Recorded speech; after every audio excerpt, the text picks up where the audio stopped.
This podcast is intended for adults only. We do not condone the use of any illegal substances, and anything we consume is for educational purposes only. Because, we should be afraid of a plant that grows from the ground. And, endocannabinoid system is, it's in your body and it produces cannabinoids. You know what? I'm going to stop because I'm going to rant. Just play the music, Mitch. Never thought I'd be there right by my side, man. What a time it is to be alive. See, I'm charged up, feeling energized, build an enterprise, move supersize. Y'all lecture like a side of fries. Whoa, false guys who you idolize. Yeah, go against us, I would not advise. We the highest in the room, just look up once and you can find us. Our song should have more plays, but we too, though, they rewind us. All my targets lined up, every day my girl get fined up. All my clothes is local, bitch, I really rock designer. You're listening to the Canna podcast, where we are cultivating conversations concerning cannabis, culture, and creativity. I'm one of your hosts. I'm Mitch Narito. And I am Erick Esteban. We are here for our next episode in season 3. As you can tell, we've done the customary always smoke before we podcast. Yeah, custom. We managed to set up the equipment. We got it. It took us a minute because well, because let's just break it down. We tried 4 different strains from the Buddha Lounge today. We've been trying to get an episode out every other week, but life. It's a struggle. Life is a struggle. We're also at war. Yes. So doing a podcast about cannabis and your garden almost seems a little inconsequential. Yeah, at this point. But at the same time, life goes on, and we got to do our thing. And part of how to deal with the stress of the world today is through the plant that we grow. And I'm excited to share with you how I want to know your opinion of the 3 or 4 strains that you tried today. Okay, so what did we try? We tried limes, chicken and waffles, mango sherbet. What was the last one? And then Yoda Nana. Yoda Nana. Okay. So what do you want me to do? Go like whatever you want. Okay, so Yoda Nana, standard smoke, very good, very like that. That's like something you could do all day, right? Like it's not gonna get you too blitzed.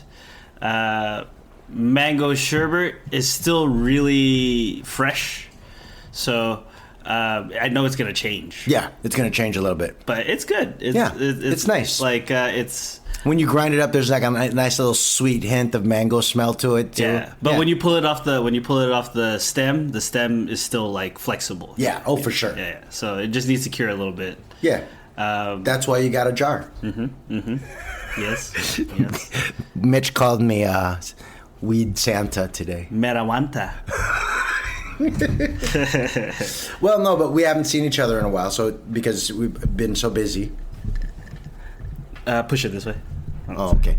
Yeah, we've been so busy, so we're just adjusting the mic a little bit. Mitch was telling me to push it this way. I'll just cut it out. Yeah, I know. No. But go on. What were you saying about the? Okay, so yeah. So mango sherbets still a little too fresh. Mm-hmm. Still needs to cure, but good flavor. Chicken and waffles. Is that the sweeter one? Okay, is a different one than the one that's really crystally. Mm-hmm. It's right in front of you, by the way. You have all of them. Oh, yeah, that's right. So you can even smell them and do them as you. Because I gave Mitch a little care package. That's why he called me Weed Santa or Marijuana. Marijuana. But I don't want to open it in Erick's living room because his wife is gonna get angry at him. Yeah, you're right. But I'm just trying to go off memory now, which is highly. Well, since I've been smoking all 4 strains, I can kind of break down the flavor profiles of all 4 of them in just the way that I've interpreted them. Okay, over the month that I've been smoking them all. So let's start with like mango sherbet. Okay. Like you said, your critique and kind of response to it is basically correct because it's still it's correct because it was a very thick autoflower, big buds, and I dried it for about 7 days, and it was still very, very moist even when I was trimming it. After I dried it for 7 days, it was still very moist. So that's why it's been in the jar, and that's why it's still been in the jar. It's probably been in the jar now for like curing for about 3 weeks, and so you could probably go even a month, because the chicken and waffles, the limes, and the Odanana have all been curing for over a month and a half, for 2 months now. Yeah. So so you can tell the difference even in the way that they grind them up. Even you can smell the differences in the way that they are. But also, all the weed that I grow, none of the smell is pronounced until you really grind it up. Yeah, like I think the most fragrant, and I think it's because it's the freshest, was the mango sherbet. Like, it does have like that citrusy smell to it. Like it smells like fresh oranges, or mandarins. And then for me, like when you taste the limes. That one out of the batch that we just partook was the nicest. Was the best, because visually all of them are pretty similar. Limes is very frosty. It's very crystally. But like first taste, that one is like, you feel it's almost like, I don't know, like I don't want to say menthol, but but what I did was, it's almost like a marijuana margarita.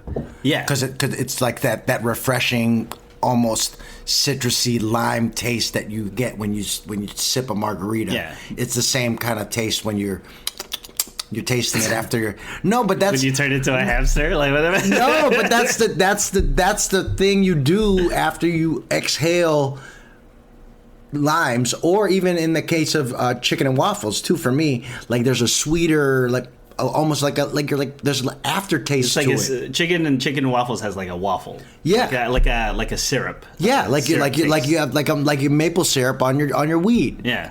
But then after you exhale the weed, there's that, because there's exhaling this bow weed where you're like, and then there's exhaling homegrown weed where you're like, yeah. I would there's say a special aftertaste to this particular cultivar. La, la, la, la, la.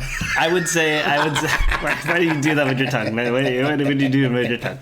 No, dude. I really enjoy the different strains, and the fact that you can really distinctly taste the difference between all the 4 strains that I've grown so far. And then I still have another couple plants to trim, which were the best of the harvest that I haven't trimmed yet, but the buds on those are the biggest of the chicken and waffles. So I feel like the chicken and waffles, the ones that I harvested already, they're good. I mean, I would even say great, but it's not yet the best of the harvest.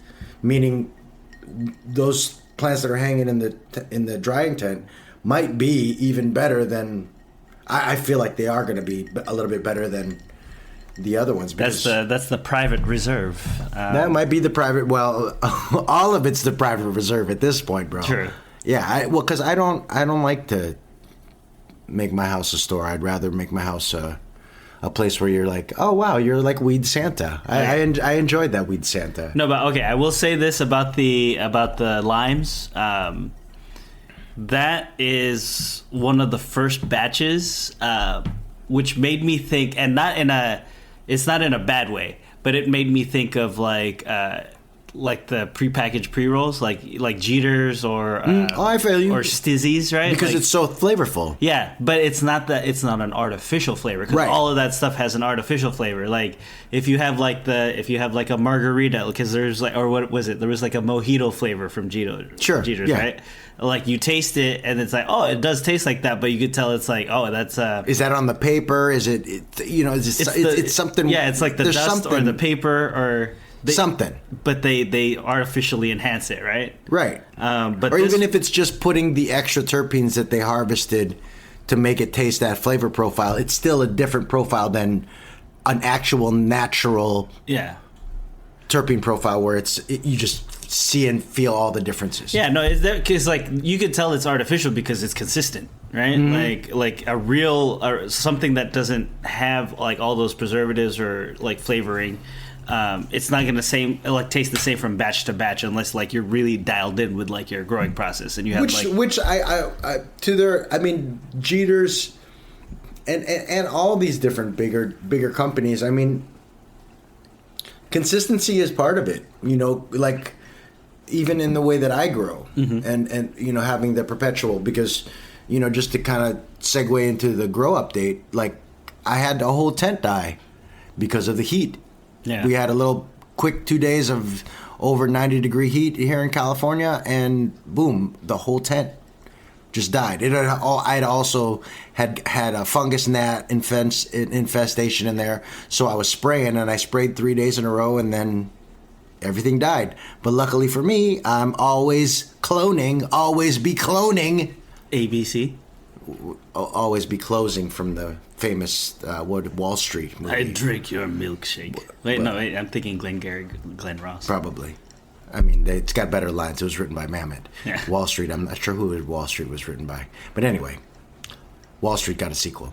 Anyhow, always be cloning. So for me, I've been I'm cloning almost because all the plants now are I shouldn't clone unless I want monster clones, which they're a weird when you cut the plants when they're already flowering, the pistils on the flowers almost turn into leaves and or stems, and we call them monster clones, which I don't. I've done it a couple times, and it's just it's a longer process, so I'd rather not do it. So I don't really want to explain it. But you can always go on YouTube University and find out how to monster clone. But for me, when I clone like either week 1 of flower or any time during veg, depending on how the plant looks during veg. With the vegetation cycle, so just to refresh everybody's memory, it's going to be when you have your tent is set to the lighting cycle of 18 hours on, 6 hours off. So your nighttime is for 6 hours. That is your longest period of sunlight, so it mimics summer and or your longest period of sun, so they stay in veg. And then once you flip them to flower, you switch the light cycle to 12-12. 12 hours on, 12 hours off. Some people do 11 hours on and 13 hours off, or vice versa. It's to your preference, but I kind of stick to the 12-12 just because it's kind of... This is just the standard that everybody does. And it just makes it easier, too, because you see how I even hesitated on the math from 11-13 and 13-11. Yeah, I did. Because any kind of elementary tasks that I have to do out loud where I speak, I always hesitate a little bit. I think it's probably because of just trauma from grammar school. That's just, I feel like I've been working on it in therapy. So we'll see. Maybe one day I'll even spell words for you on the podcast live all day. You can spell words. I can spell. Done it. I've done it. It's just weird. It's just weird for me in my brain. There's always just this look of panic, like in the middle. It's like, oh, where am I? What is it? Now I just subtracted 1 from another digit. Oh my God, what am I doing? Okay, cloning is something that you are always wanting to do, especially if you have multiple tents and you have a perpetual grow like mine. Because again, if you have an emergency like a couple hot days in a row, and all your plants die, you want to be able to have substitutes. Yeah. And I was lucky enough to be able to have substitutes. So my grow cycle was only messed up by a week. So we'll still have a really good 420, 4 April kind of harvest. But at the same time, all these, 6-7 strains, plus some of the autoflowers that are still growing, are going to be available to smoke on the 420 tasting party, which I'm thinking about. You're always cloning. Like, worst case scenario, you lose a batch. Like, what would be the absolute worst case? You lose all the batches, right? Like, that would be like absolute worst case. Best case scenario is, you don't lose a batch and then you just have extra. Yeah. And then you can give your friends clones, which is what I'm planning on doing also at the tasting party, because some of the people that I'm going to invite are also growing their own in their own house, but they don't have the genetics yet that I do. So I've set it up for a lot of different, like, you know, like our friend Angie, who's been around and given a lot of her, you know, cannabis info. She's so smart with all of the different. Give her a follow at Highly Angie. Yeah. But I'm going to, you know, invite Angie and probably Kalia, and who knows, maybe even Keith Pedro might be in town. But those are some past guests, but they're going to be future guests that we're going to call them back and bring them back so that they can see all the progress that has been made in the Buddha Lounge, because they were on there when we were just trying one strain at a time, because that's all I could grow. And now I grow like 6 or 7 different strains at a time. Just a reminder, Eric only has 6 mature plants at any given time. Just legally. Just legally. Yeah, no, I do only have. I try to keep it to where, because legally it says that you can only have 6 mature plants at a time. In California, this is California. But you can clone and do seedlings so that you can, you know, always have those 6 plants in a mature stage at every phase, so that you're harvesting. Maybe not every month, but maybe every other month. But at least you'll always have enough medicine for yourself. It's plant life. It's survival of the fittest. And I will tell you that one. Well, I've been seeing this meme, and not even just a meme, but I've been seeing a lot of and watching a lot of different psychology podcasts and different videos and things on just, you know, behavioral sciences and stuff, and they talk about how gardening helps with so many different things, and it also reconnects you with nature. Yeah, no, they say that there's a grounding effect from putting your hands in dirt and soil. They were saying that there's even a chemical thing about having dirt underneath your fingernails that it releases serotonin in your brain because of the different chemical reactions of having soil underneath your fingernails and the sensory of that. So it really is something that has it. I've become so much more patient with everything. Like I don't even get upset as much anymore as I used to. I mean, I think a lot of that also has to do with therapy, but it also is due to, you know, it's a time thing. It keeps you present. You can't push the plant out when you plant the seeds. You have to wait until it pops. Yeah, you can't push the plant to flower until it flowers. It's going to flower when it wants to, and then it's going to flower the way that it wants to flower. You can only just put it in the prime conditions, in the prime environment, to where it'll flower really nice, and then you have a bunch of nice weed to smoke. It's a living thing, guys. But it's wonderful. I can't say enough about it, because I think it's changed my life in so many different ways. Financially, it's changed my life. I don't have to go to the dispensary at all, and I'm smoking the best weed I've ever smoked in my life. And then, you know, like I said, spiritually and therapeutically and even psychologically, it's calmed me down. It's calmed my brain down. It's calmed my thoughts down. It's given me more patience in life. But also, again, the connection to nature is something that I can't stress on enough. It's really something that when the world is on fire, you know, you could be just chilling with your plants, and, you know, that's a little piece of, you know, your own little bubble of peace that you can have for yourself, even in a world that's going crazy, which it is right now. I totally agree. Like a lot of what you're saying is reminding me of my lolo, my grandpa, and not just because it's an old man talking, but fuck you.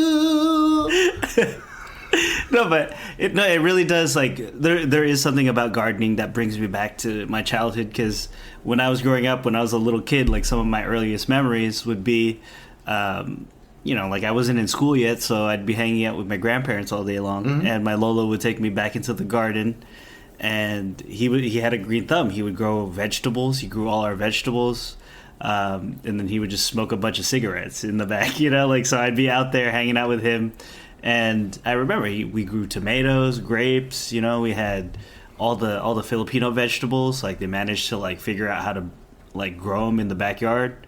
So did you have calamansi tree? Yeah. I have a calamansi tree there now. Yeah. I don't know why I've been singing for the past 10. I think it's the weed.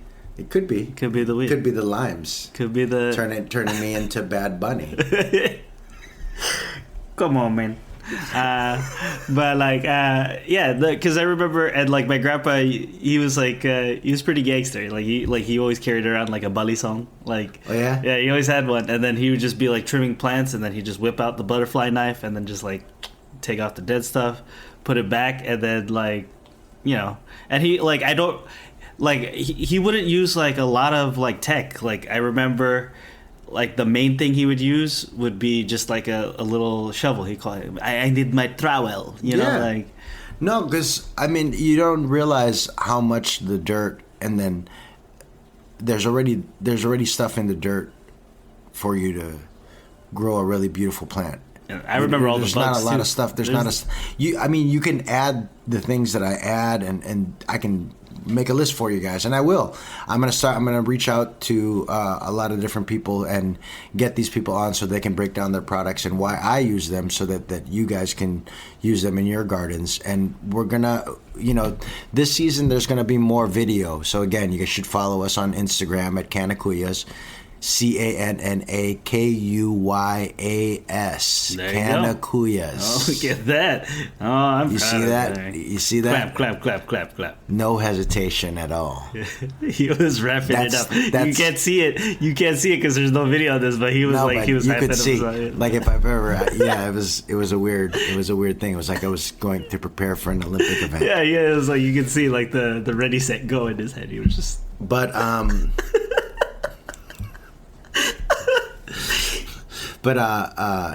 this harvest, this early winter harvest of the 4 that you just tried has I don't want to say it's the best because we've smoked so many good strains at this point. Yeah, but there are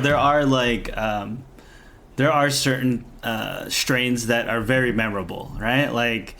The Gelato 33. The first time we had the Gelato 33. But that was like the first time I grew good weed. Yeah. No, but still, like... Yeah, that was... But that was... Yeah, it was a substantial thing. It was incredible. Right? Like, it was a great experience. You're like, holy shit, I can actually grow good weed, and this weed is incredible. Yeah, so there's that. There's limes is up there. Yeah. Like, that's a very good one, right? Even the first batch of chicken and waffles is up there for me, like that. And this batch is really good, too, for me. There's been a couple of batches of the Jack that were... the Jack, I still have... I'm saving that in a jar in the back of the fridge that I kind of keeping that in yeah, no, that Jack is I didn't like Jack before. Yeah. I remember when you picked that clone because you liked Jack, and I was like, I don't really like Jack. Yeah. But then I grew it out, and I grew it, and I love my Jack for sure. My Jack Herrera is awesome. And then there's been certain strains that have stood out. Limes is a good one. Yeah, like it's just one of those. Of the auto flowers, which ones do you remember? Oh man, I know there was mint jelly. That was the one we tried with Angie back in I think season 1, where it was the 3 jars, and then the third jar was like great, and then the other 2 were pretty good. I wouldn't put that up there though. That wasn't. That was okay. It was that was good. Throw out some other ones. I think my favorite autoflower so far has been either the Skywalker OG. Okay, that one was good. Because that was just really good. And then also, and that was from, I believe, Elevate Seeds. So it's not from my normal Humboldt seed company. Yeah. And then there was another one. Well, I'm eager to see this Zittles, because the Zittles that I just popped, they're probably going to be harvested around the beginning of the month, next month, and ready for a sample at 420 at the 420 tasting party. See, my problem is I can't remember which ones are autoflowers and which ones you. Yeah, so I would probably have to point them out. But like, I mean, there were a few, and then like there's one autoflower that I'll probably never buy again, and it was even from. Is that Lion's Paw? Oh no, the Lion's Paw. That was the first autoflower I grew, and remember they were regular autoflower seeds. Yeah, so you didn't even get like all some of those. I got a bunch of male plants, right? Bunch of male dudes. What the hell? I don't want those. So yeah, see, so and now it's different. Like if I got a regular seeds, it'd be a totally different thing. Because then I will say then I'd like keep and breed and get my own seeds. It'd be great. I will say like you're over 500 in terms of like good versus bad batches. Like you've had more good batches than you've had. Well, I would say the pineapple muffin was the autoflower from Humboldt Seed Company, where I grew 2 plants of that, and each plant, when I harvested it, it was already brown. Yeah. Like because I didn't know when to harvest it. Yeah. Like, and then when I thought I harvested the second round right, it still dried and still. Well, it just wasn't. Didn't really turn out well. So and that can happen maybe because of the environment, because it was too hot in the tents, or too cold because it was during the wintertime. Who knows? But that particular autoflower, it didn't work out for me. It might work out for you in a different climate, but for me, it didn't work out. But autoflowers are still a thing that I'm going to keep going, because that's another part of the perpetual grow and perpetual harvest, where you're harvesting a plant every 3 months versus every 4 to 6 months, depending on how long you veg. Yeah. No, those help fill in the gaps. Like, well, and I was reading something online about a new growing process where there is no veg process. What does that mean? Like, meaning, remember how I talked about 18-6? Yeah. That's the veg process. Mm-hmm. And then you switch to 12-12 for flower. Okay. Some people are just going 12-12 and going that from the start, so that as soon as they pop as a seed, they're already on the light cycle of flowering. And so it kind of speeds up the flowering cycle, but it doesn't increase your yield. You're growing smaller plants and you're growing more of them at this point. So like instead of the 6, I would do 12 1-gallon plants in there instead, and then I would yield the same. Was that under the same lights? I don't know. I haven't read enough about the process to know enough to explain it. Mm-hmm. But at the same time, I'm kind of so used to the process that I've learned already, and my tents and the way that I grow in my tents, that I'm probably not going to switch up my process anytime soon. If it ain't broke, don't fix it. So there are new and innovative ways to grow cannabis, and they're looking and doing more things every day. But there's also ways of just doing a nice, simple, soil-based home grow that you can have for yourself and manage for yourself, and even find a watering system where you can even go on vacation and you don't even have to be there, and you can have everything all set for yourself. So like if you wanted to grow a bunch of little plants, that's what you would do, right? Right. What would you do if you wanted to grow just one big high-yielding plant? I would probably go outside, even if it's just outside in your backyard over the summer. That's what I was planning on telling people who I'm going to give clones to. I'm going to give them one clone, and it's going to be a big, in the plastic 1-gallon bags, and then they'll dig a hole, put it in the ground in June and or July, and then it'll start to flower in August. But through June and July, in the California summer sun, you might have a tree. No, because I've been seeing a lot of stuff online of. Remember the trees outside? Mm-hmm. Remember the Jack Herrera's the plants that were like growing to the ceiling of the greenhouse in the back? That's because they were in 15-gallon pots, so there's more soil. So if you put those into the ground where there's no end to where the roots can go, how big could it go?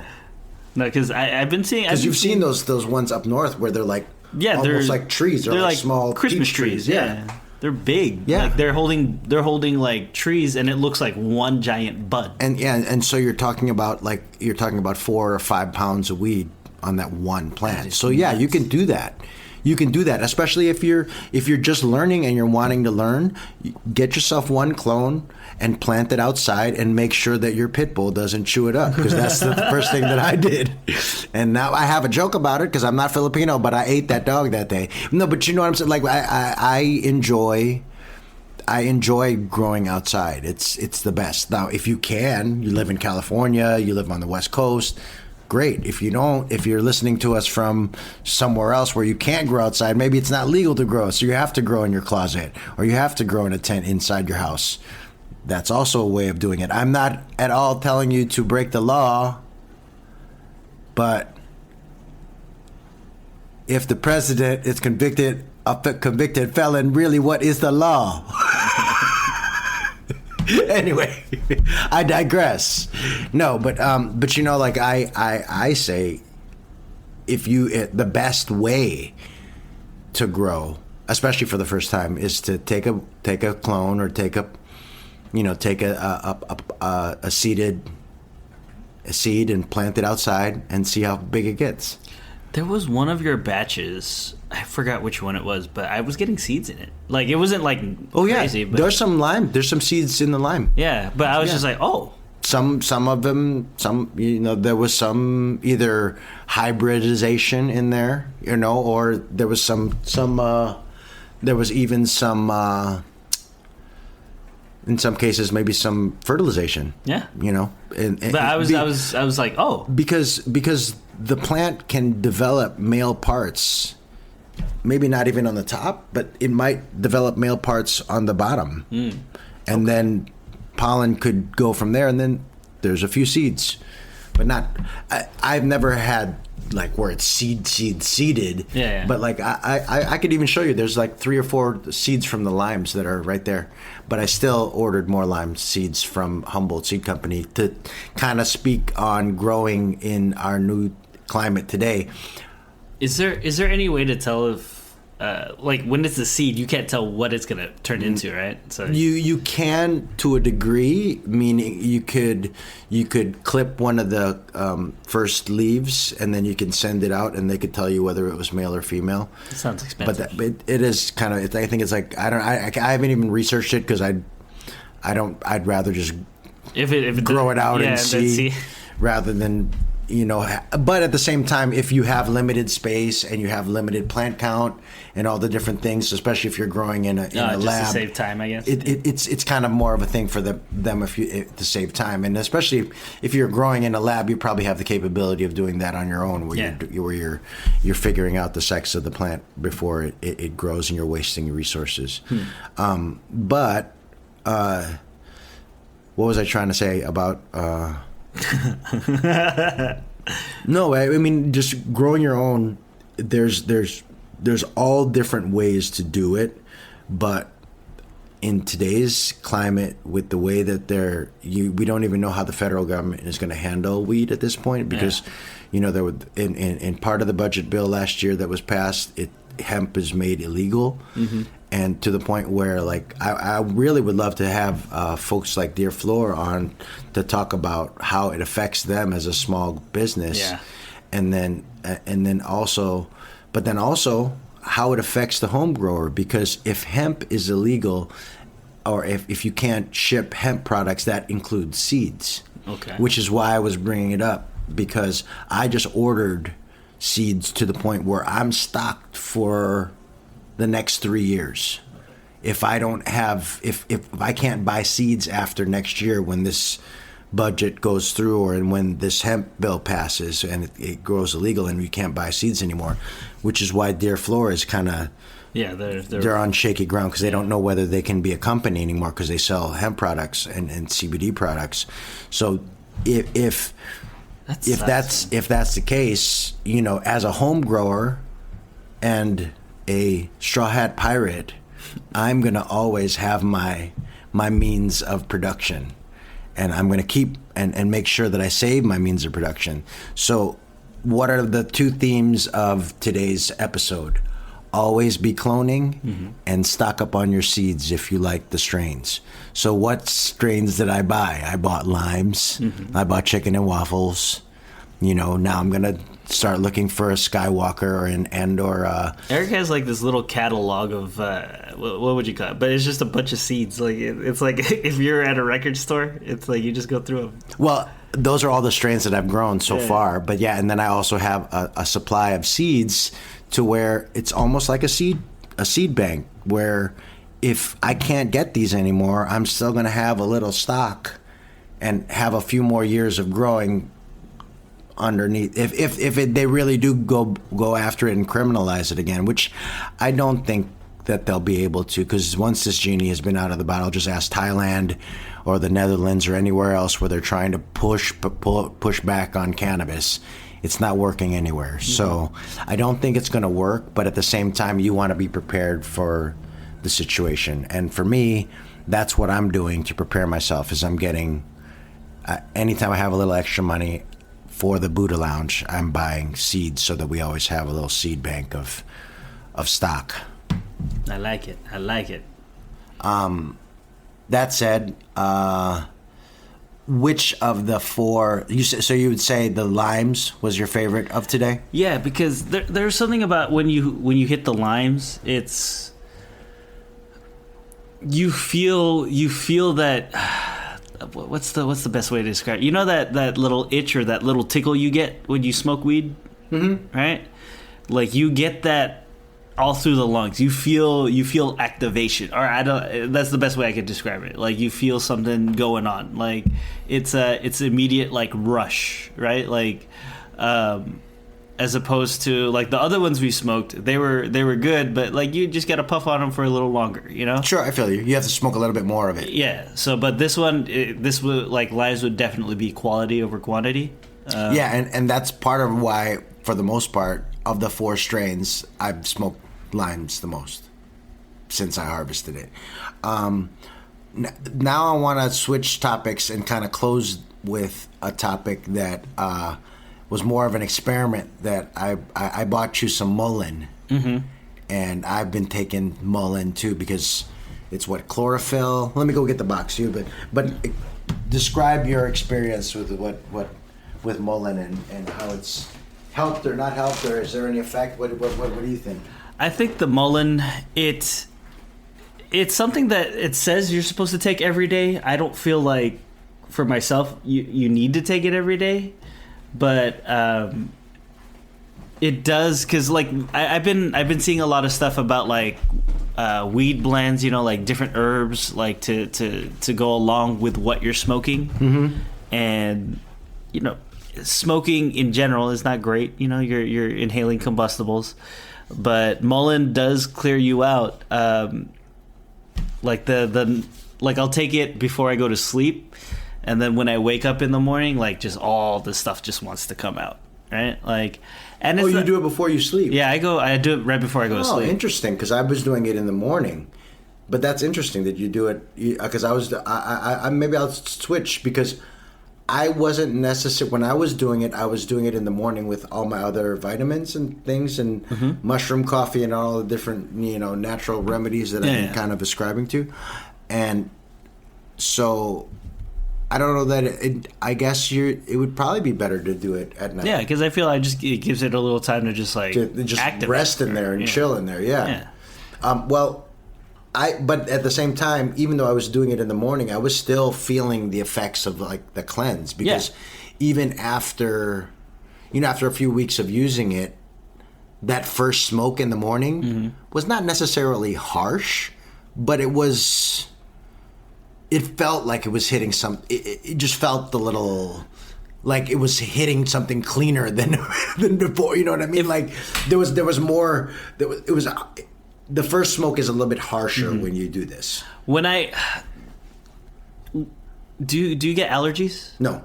Okay, so the best way I did in Chicago, but that was only because of the humidity and the thickness of the air. The best way I could describe it then would be like, okay, so if you have allergies, you know how like sometimes when you have allergies, you'll get all stuffed up and then like you'll blow your nose or whatever. Eyes get red and shit, all that stuff. Yeah. And then when you blow your nose or whatever, if you like, you're clearing it out, like it's mucus, but it's just like clear. Yeah, you're not sick. Yeah, it's just like fluid from your body that was clogging you up because your lungs were clogged up because of the allergies. Yeah, so I would say the mullein, like when I take it before I go to bed, when I wake up, you know, like, and I'm doing like, you know, like all the morning routine, you know, like you're brushing your teeth, you're taking a shower and everything. Sure. Like You cough? Yeah, I would hack up stuff. You know? Wow! Yeah, I physically. So there was really more. You saw more. You felt more of the cleansing effect of it. Yeah, it was it's like an expectorant. So do you do it? You do it every night or no? I was, but then I realized since I'm coughing it up every morning, there isn't anything there. Like if you're for me, there isn't anything. You felt like it was cleaning. Yeah, there wasn't anything there consecutively. So I'll do it every other night or every 2 nights. You know, it's it's a good little reset. It clears my sinuses. You know, I can breathe a little better. I did feel that, especially with workouts, in cardio. It definitely felt like I could breathe better. The one thing that tripped me out, one of the other reasons I take it at night is because I didn't know this shit dyes your teeth green. That's correct. But for me, I feel like it makes me look mean as hell, so I like it. No, but I didn't know that one time. I didn't know that, and one time I had taken it right before I went to work, right? And what's wrong with your fucking mouth? No, my wife, I was saying goodbye to my wife, right? Yeah. And then she's like, "What's going on?" And I was like, "What do you mean?" She's like, your teeth are all different colors. I was like, "What are you talking about?" And I was like, "Oh man!" Did you buy that purple toothpaste from TikTok? Yeah. No, so I saw it. And then, guys, I do want to do. I wanted to see if it does whiten my teeth the way it does. It doesn't. I've tried those. It doesn't. Fuck! No, just get there are it's not the Crest or the Colgate, but there are white strips. I'll give you my recommendation. Well, listen, I do recommend Mullen Leaf. I gave Mitch, and I still have. I'm reading it right now, and I'll post a picture on our Instagram. Better brand. Damn, I need glasses. Better brand, Mullen. So it's the Better Lungs Mullen chlorophyll. I don't know why I'm showing it to the mic, but okay. No, one of the things that I would be interested in trying, because my neighbor, they've been getting into the herbal blends. Because I'm seeing that pop up. You've more. mentioned that now 3 times. Explain what you're talking about. So an herbal blend is it's something you can cut your weed up with, right? I ain't cutting my weed up with shit. No. You don't have to, but a lot of people, I guess what they do is they'll get these herbal blends, because there are other things, because you know how other things you can smoke. Yeah, it's how because they say it's what's it called? It's a synergistic effect. Sure. Right. So these other herbs, they can either enhance or change your high up, right? So so can different strains. Yeah. But you take this herbal blend. What's an example of an herb that you would? So you could do mullein. Right? Oh, okay. So you could smoke mullein, right? You just. Oh, interesting. It's just a little. It's like potpourri or something. Yeah. So there's that. There's lavender. People use lavender for calming effects. Rose. What else? There's different things. There's mugwort or something. I don't even know what the mugwort does, but But interesting. That's interesting. I don't know that I would do it, but that's interesting that people are cutting their weed with different herbs and different flowers and different things that complement and or switch up whatever it is, even the taste. A little of my theory is a lot of people use the blends when they have really old or dry weed. It's I feel for your weed you wouldn't need it, but let's say you're trying to save money and you go to a dispensary, you buy one of those. Hey man, 40. Do what you can. Man. Yeah, that's what do I'm what saying. you can with what you can. I understand. I'm not trying to judge anybody. No, but if you're a high volume smoker, which I'm in the middle, right? So I'll buy a huge volume. It's not top shelf. I'll get mid grade to whatever. I try to stay. What I used to do it when I went to the dispensary. And then you get the herb blend, right? And then it it'll make your weed last a little longer because you're not smoking it all But you're also switching up the taste. You're also the effects, deviating the effects. Yeah, you can experiment. Hey, why not? And especially if it's almost the same as smoking weed, because it's not like you're smoking a cigarette. You're still smoking herbs. Yeah. So it's, because the difference for me about yes, it's combustible, but there is, if you watched, what is it called? Doug, that cannabis movie, Super High Me. Oh, okay. There was there's the doctor in that movie, and who knows if it's right, but it talked about how the temperature of weed and cannabis is a lower temperature. It burns at a lower temperature than tobacco does. So the carcinogens at that higher temperature are more dangerous than at the lower temperatures that weed supposedly burns at. Yeah. I don't know that's fact or medical. There is some validity to that, because like I know that when I was using dry herb vapes, right, like depending on what temperature you put the dry herb in, it was harsher or less harsh, correct? Well, not less harsh, but it does change like how it hit. Sure. Right, like. Because they'll say like, oh, if you want like a body high, burn it at this temperature. If you want more of a head high, burn it at this temperature. Right. So like, so there is some like how you consume it will also depend. That's why we don't vape. Like. Yeah, no, that's why I don't do any vapes, because I don't know what other oils are mixed in with that shit. But like with these other ones, like it's just a little thing, and then sometimes like people just don't like the smell of herb by itself, right? Like sure. They're just like, oh, like, I get that. Let me get a little, It's like my wife. Yeah, that's why I'm glad you didn't open the jars and the bags. Yeah, it makes it a little more floral, but it's interesting that at this point now, like people are experimenting like that. Yeah, well, because it's like I said in prior episodes.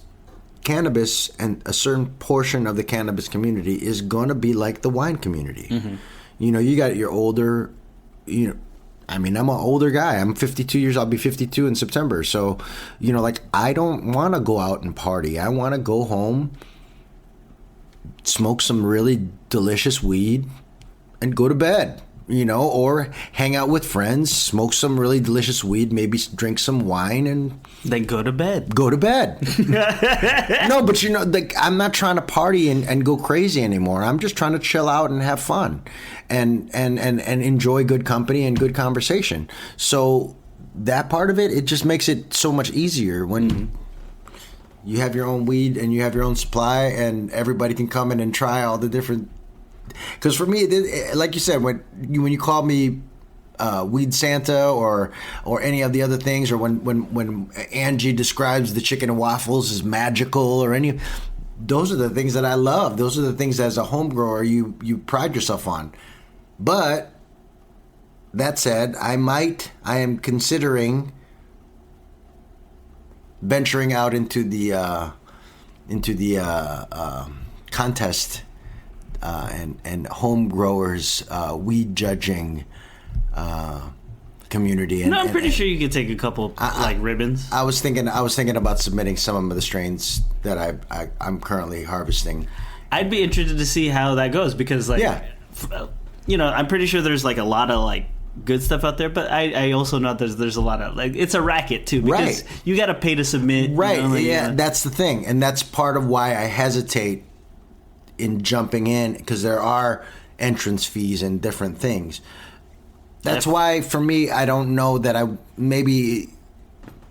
knows? We just got to delve a little deeper into the community. I feel. And I think that's what we're going to do in season 3, is just kind of invite more people to the Buddha Lounge to have a chat and get more information.